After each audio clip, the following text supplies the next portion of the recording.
Tell the World My Name has a lot of political stuff that I want to talk to you about. But I was also very, you mentioned DJ Kayla Boss, but what happened to him? And then also I noticed on Tell the World My Name, before he was affiliated with EPMD, at least to the public, DJ Scratch was doing the scratches on your album. So what was going on with the DJs at the time with Kayla Boss and then Scratch? Kayla Boss had got left for long. The EPMD. One thing about EPMD, they don't have real long relationships with people. They're not good with Scratch now. They're not good with Kayla Boss now. They have issues with being as young as they were.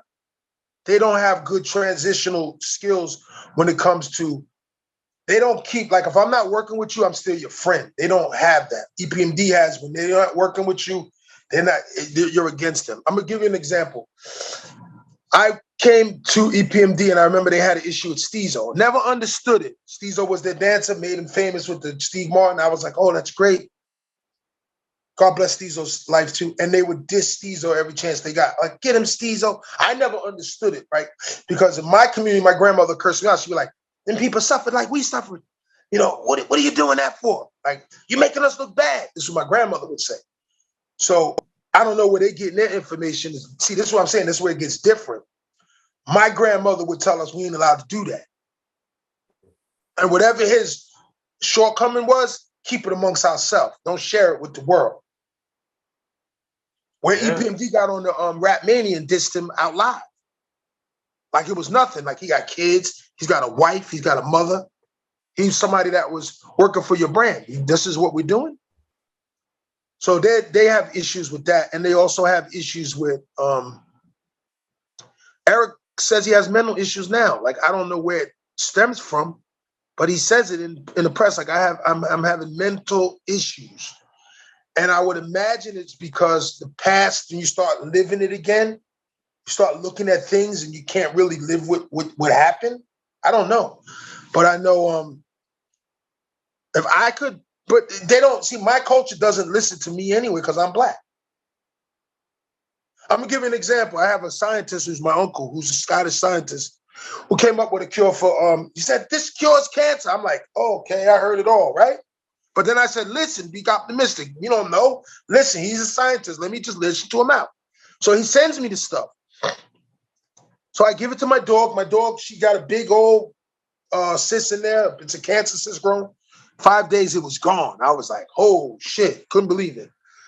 One of my guys come over, one of my truck dudes that does the trucks, he comes over, my wife's cancer. They made me pay this money.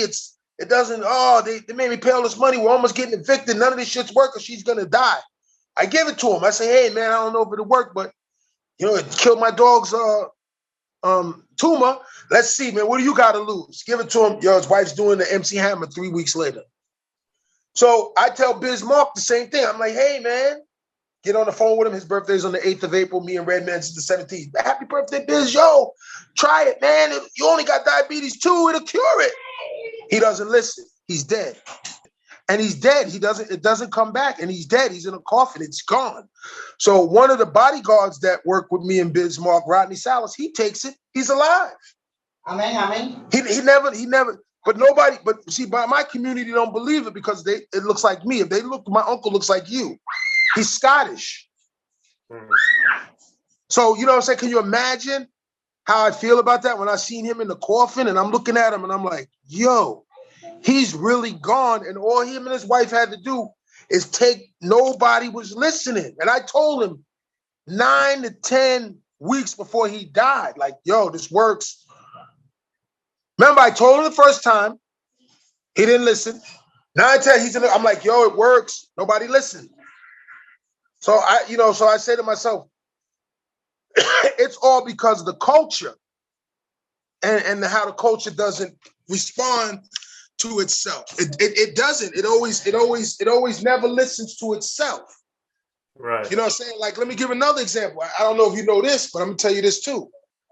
When Muhammad Ali was training to become the greatest champion in the world, his grandfather named him after an abolitionist named Cassius Marcellus Clay. He believed that Cassius Marcellus Clay was a slave name. How can that be when he was the one that freed the slaves? Right. But he didn't know that. So he names himself, I'm just going to get my mail. So he didn't know his name was that till it was over. And then at the end, when it was over, he says to himself, he goes,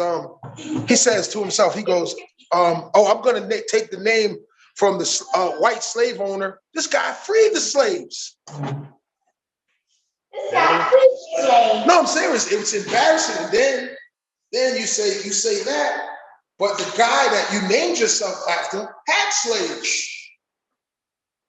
Did you know that? I did. Yeah. It's incredible. So when you look at our culture is upside down. It's really messed up. Yeah. You know what I'm saying? And that's why I was looking at me and DMX as I could forgive him. I could forgive X because I'm like, he don't know. We're going through this because we're trying to be somebody. We're trying to be somebody, but he doesn't really know. How do we get mad at each other when we don't know? We're just, we're like freestyling for this position. How long does it last for? I don't know Earl Simmons to have any problem with Earl. Earl never stopped me from doing anything. Earl never raped my girlfriend. Earl didn't beat my mother up. But we have this issue because I think you spelled a great rhyme, even though you made the wrong pronunciation of the word caught. But I think it was beautiful that you even tried to do it to inspire some children to do it. I think it's great. I mean, when you look at it that way, right? Yeah. So our culture is all backwards, you know what I'm saying? When you really look at it, our culture is really backwards, man. And it's like somebody got to figure it out to make some sense out of it. That's why I forgive EPMD for the mistakes they made. I forgive X for the mistakes he made. I forgive him because I don't even think they know what they did, what they was doing. They just was freestyling until they couldn't freestyle no more. You know what I'm saying? I don't think Paris wanted to make the mistake like that. I didn't think he wanted to make a mistake like that, but he did. Yeah. I'm just saying, I don't think he wanted to make a mistake like that. Hello, open up for her. Yeah, the other way. Thank you. You know what I'm saying? So I understand it. I don't get mad. When I see my culture, when I see Ali made mistakes like that, and what am I do, man? You got to figure it out, man. I ain't tripping. I just know at the end of the day, you got to take every step with a grain of salt because you don't know. It's so crazy, man. People don't know where we at, where we sit tomorrow, man. When I see the stuff, it's like playing basketball in an earthquake. Again, we don't really know because we're not in control of anything. After 1865, it was over. They didn't fix anything. They just said, we can't do this no more. Come on. They didn't fix it. They didn't fix anything. They just said, oh, we're not allowed to have slaves no more. It's crazy because we're not responsible for ourselves in a lot of ways. Come on, boo. But I know at the end of the day, with me, I'm just seeing at the end of the day, like, I'm trying to do something different, man. I'm trying to create businesses. I'm trying to fix the culture to the best of my knowledge, man. And that's looking at things, looking at everything for what it is and calling it what it is, man. People don't do that, man. They make this crazy assumptions, man. They don't even know history. They don't have a clue. Yeah. Well, that's something with the Spellbound video. I was always intrigued that very early you had the graffiti, but then you had skateboarding at the same time. So you were like blending stuff early. Yeah, I was well read, and then I had a little information from my uncles and my cousins. You know, I had a lot of information from them. I'll be right back. I had a lot of information from people, man, that I made a difference, man, because you couldn't be out the game. You say something crazy, and them old folks be like, yo, this is what happened. You'd be like, you had to know what you were talking about. You know, you did. If you didn't, it was going to be an issue. And you were going to look crazy. Just like when you're asking these questions now. Like about the EPMD. There's no safety on a Glock.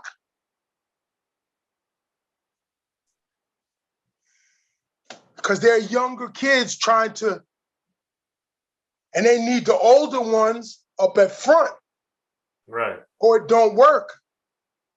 How you think Redman came out so good? Yeah, well, I stayed on top of him. So what were some of the things that you showed him that really helped him, would you say? I gave him all the information I had for Uncle Walter. We had those teachers, and he was able to, he was my DJ. He was like my little brother. So when water falls to the head, to the hand, he was there.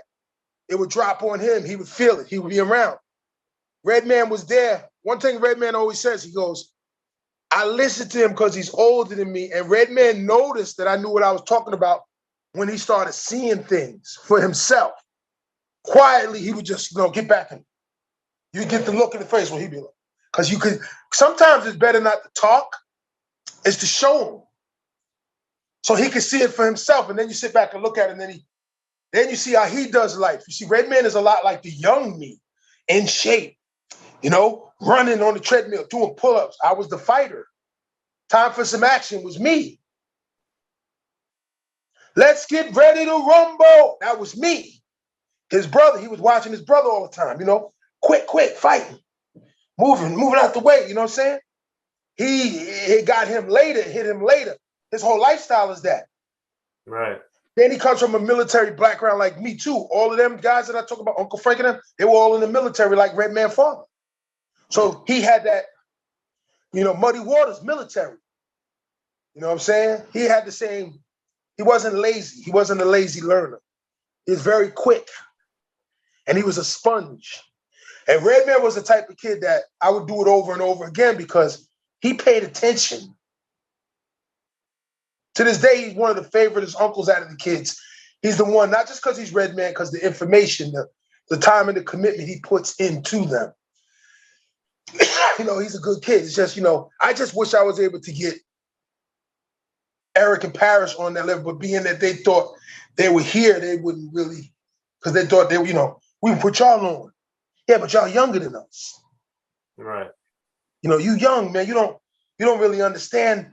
When Death Row, when Dre and them nigga they call me first because I'm the OG. They don't call y'all first. They call me first. And they say, hey, what it is with your crew? Why you think California outdo New York? They listen to their OGs. Yeah. They do. No, they do. I know. And myself. EPMD didn't have no OGs. They didn't have no OGs. That's why it went down like that. They didn't have old heads pulling their coat to stuff. Well, and if you look at it, what about Russell Simmons or Sylvia Rome with EPMD? It was just a business deal. Remember, Russell got a whole bunch of hoes. He ain't gonna worry about these two hoes over these hoes. He got a whole bunch of hoes to worry about. He can't spend they only bringing in gold. You ain't doing no double platinum or triple platinum. Why are you gonna waste that time on y'all? It don't make sense. You can spin it to believe that, but in the real world, it ain't gonna happen.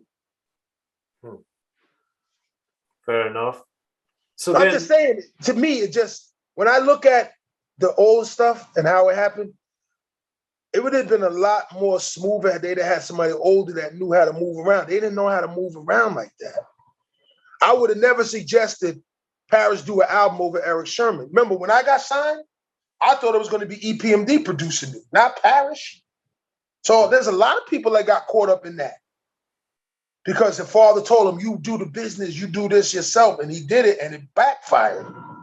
They'll never admit that, though. How does DOS Effects get signed to Parrish but never do a record with Eric Sherman? And Eric Sherman's the production part of EPMD. You robbed everybody, right? Nobody will admit that, though. Just me.